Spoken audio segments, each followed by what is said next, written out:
Okay, a problem with the current implementation of this simple time class is we're not doing any data integrity or validity checks, and we're also not formatting hours properly. So let me make a copy of this to time1.cc, and let me just illustrate the problem. So if we go back and we look at main here, let me just use print instead of the get times. You know, I can pass just about anything in. I can pass in very small numbers. I can pass in very large numbers.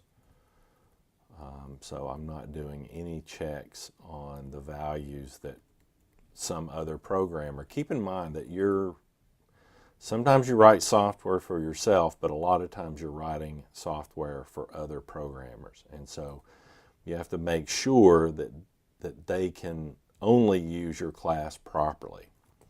So clearly these are all incorrect values. If I compile this and run it, you're going to see that the output I'm getting looks nothing like a valid time. And now that I'm being offered the opportunity to type in values, I can type basically whatever I want and it will take it as input. So that's clearly bad. We should only store values that produce a legitimate time, or that constitute a legitimate time. So we need to fix that.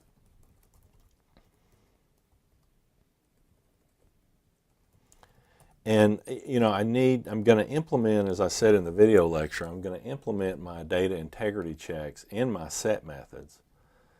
And I only want to implement my data integrity checks once.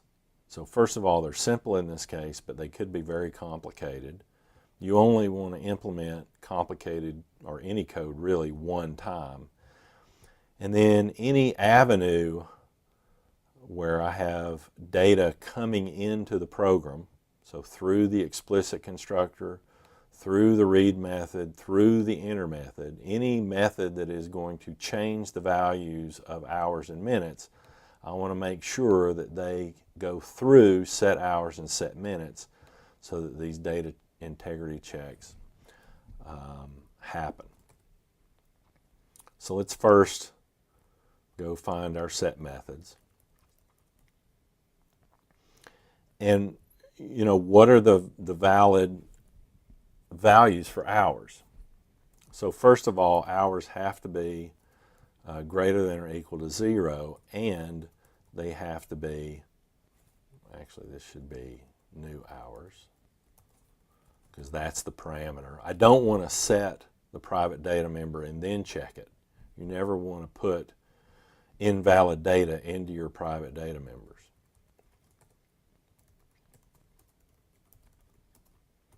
And hours must be less than 24.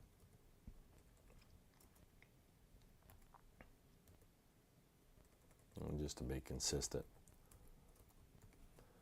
Now if this is true, then I can set the parameter new hours to hours. I'm going to do something similar for minutes here. They can be greater than or equal to 0, and they must be less than or equal to 59. And if that's true, then I can set new minutes. Now what I'm doing here is I'm failing silently, okay? First of all, if hours and minutes already has legitimate values, I'm just not changing them if someone tries to pass in an illegitimate value. There are better ways of doing this later on when you learn about throwing exceptions. That's really how we should be doing exception handling in this case. But for right now, we're just going to check the value. If it's correct, we'll change it. If it's not correct, we do nothing. And we're failing silently. Some of you may be thinking, well, why don't you write a message saying that it failed? Well, first of all, there may not be anyone to actually see that message, and you're making a design decision for me. So maybe I don't want it to print anything. So now we have to make sure that our methods call set hours and set minutes. So here's an opportunity for someone to pass in incorrect values. And so I need to make sure that new hours and new minutes get passed to those set methods.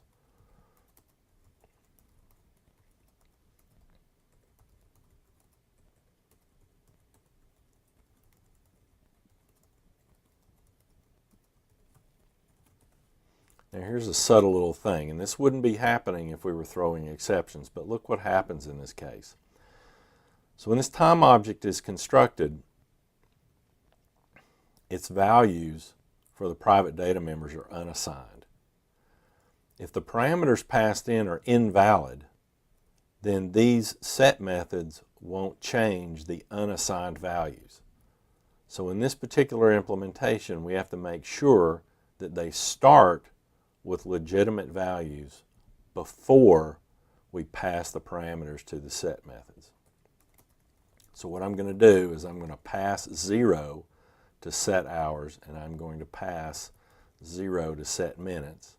That will ensure that hours and minutes get legitimate default values, and then we'll be okay if these calls to the set methods fail silently. Subtle point. The enter method. Here's another opportunity for someone to enter invalid data. To solve this problem, I'm going to create local variables for hours and for minutes. And I'm going to read into those local variables. And then I can pass those along to my set methods. But I probably want to do that only if my character here is actually a colon. So if it's a colon, then I can say, let's set the hours with the value we read into new hours, and let's set the minutes to the value we read into new minutes.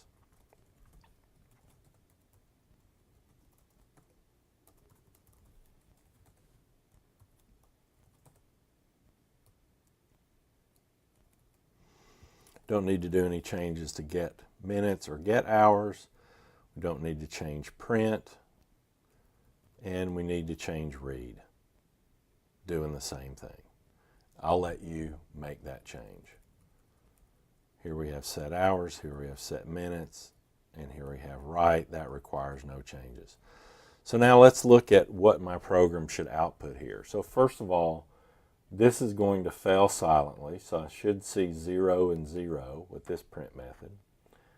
These two things are going to fail silently, so again I should see 0 and 0. And then I'll have an opportunity to enter a time object, and I'll enter legitimate values so that we'll actually see something reasonable. Hopefully I haven't made any compiler. Nope. So let's run this. So again, those bogus values did not get stored in my private data members, but when I enter a valid time, my set methods work, and you can see that it read in the legitimate values for the time object. So that's exactly what I want. Let's go solve our formatting problem in the print statement.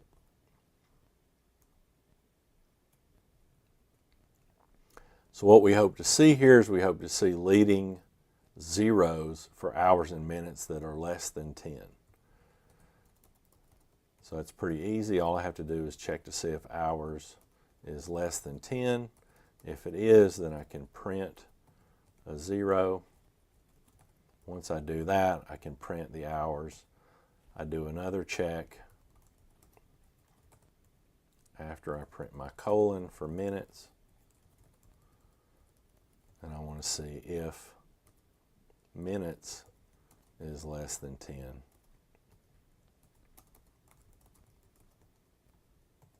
Then I'm going to print a leading 0, and then I can print out my minutes. Let's go back and look at this. So if I'm going to run exactly the same program, and I should see double zeros for both the hours and the minutes, and then I'll type in a value that will require padding. So if I run this, oops, so I have a syntax error on line 66. It's telling me that it's expecting a semicolon before the if. So if I go to 66, yes. So you can see that I forgot the semicolon on the line before. Compile again. So now when I run this, I get my double zeros, so I get the padded zeros. And now I'm going to type in 5:7, and I should see 0507, which is what I see. As I mentioned in the video lecture, you could debate whether you want to see the leading zeros on the hours, but that's fine. It's an easy fix. So that's how we fix the class so that we have data integrity checks and better formatting for our times.